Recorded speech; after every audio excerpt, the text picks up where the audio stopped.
So it's Christmas time, and at this point in the year, everybody is making up stories that you can tell your friends and family about how your life is going. I do it months in advance.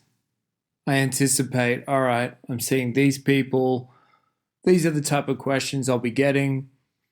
How do I block the truth from coming out in the most seamless way possible?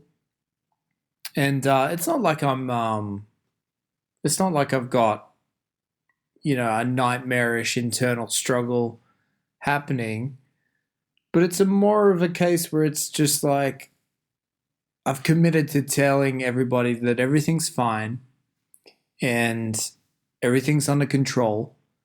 And it's more a case of just wanting to maintain that response as opposed to kind of, being emotionally fragile or just afraid to let someone in or anything like that. It's more a case of, no, I'm the type of person who tells everybody that I'm fine, and that's my story, and I'm sticking to it. I'm a bloke. I'm a yobbo. My best friend's name is Robbo. Is that like a toxic masculine trait to just want to keep up appearances and tell every Tom, Dick, and Harry that, yeah, nah, she'll be right, mate. Everything's great. But it does kind of, this part of the year does make you kind of question, how are you going? And, if you really want to go down the rabbit hole of confusion and paranoia in respect to what's happening with your life, it is kind of a topsy-turvy period because you are forced to do a bit of an inventory of like what's changed. The ritual tradition of like, where were you last year? Where were you the year before that? You get forced to check in with yourself. Fucking Saint Nicholas and Jesus Christ making you do a bit of a moral inventory.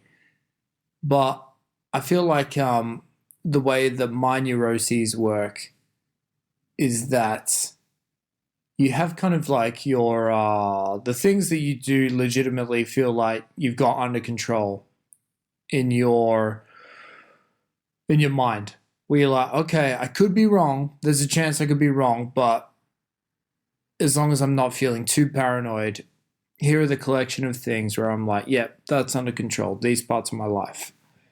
And for me at least, if I'm being honest, it's a small pile of things where it's like, you know what, I don't know a lot, but here are the things I do know. They're over there.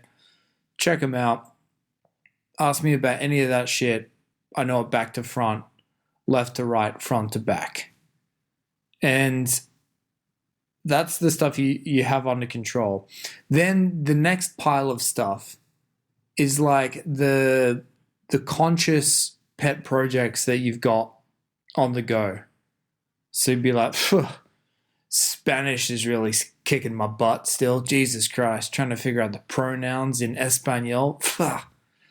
Motherfucker, that is troublesome.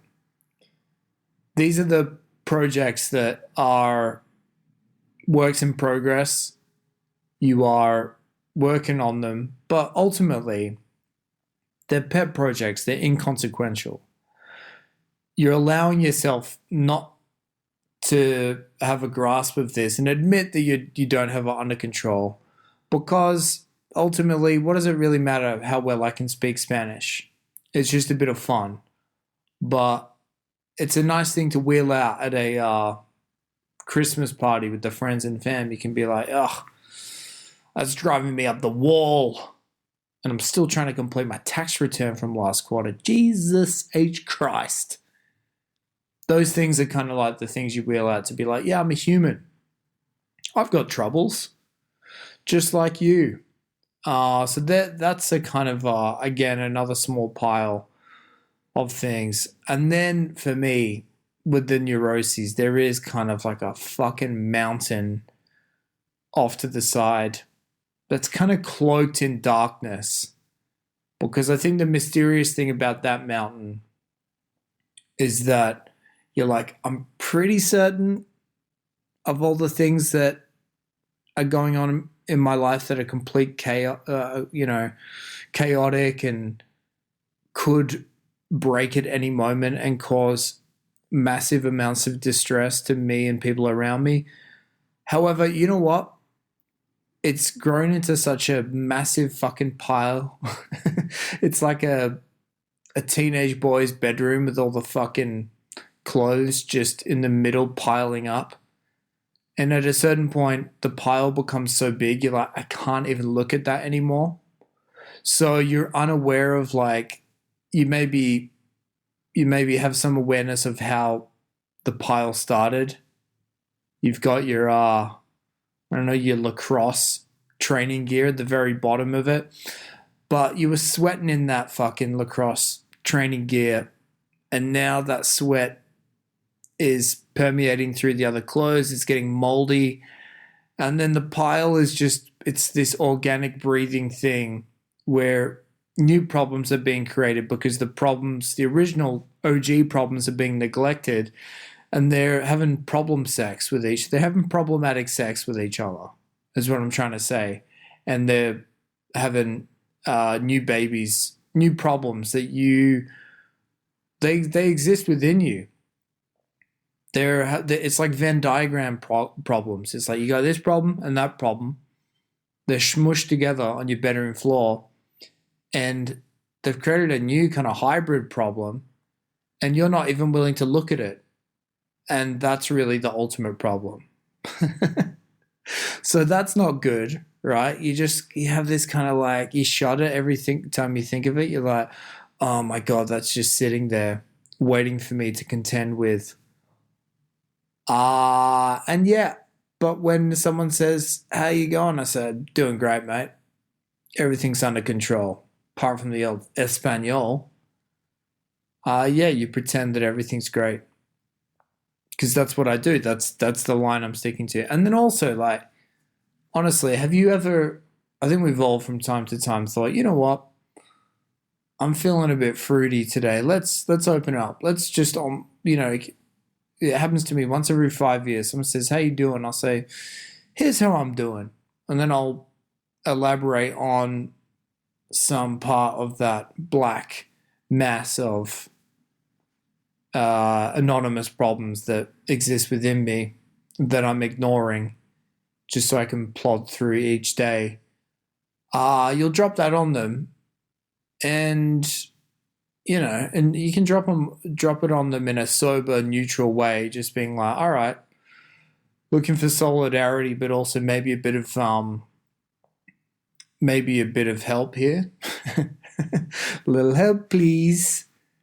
And that doesn't generally happen because everyone's got these like massive blind spots within them of things that they know they're ignoring, and they know they're having fucking Venn diagram sex inside them, and so that means there's new problems they're not even aware of, and you're too afraid to contend with it. They've got that as well. So when you open up about yours, instead of someone going, oh yeah, that sucks, have you considered XYZ about how to resolve that? You'll just kind of work them into a frenzy. They'll be like, oh my God, me too, I feel the same way. Fucking hell, I know what you mean about the Venn diagram problematic sex. That's existing within my antebellum. Antebellum. The thing in your brain. I got the antebellum south up yonder in my minds. Yeah, you'll freak them out, and then they'll start talking about their problems. And so you'll just like become little paranoia, codependent bros for a couple minutes, and then you'll part ways, feeling even more lost. So ultimately, that's why you should keep it zipped and just tell everyone that you've got it under control. But no one does. We're all freaking out in our own freaky ways. All right. Thanks for listening. Catch you on the next one. Bye.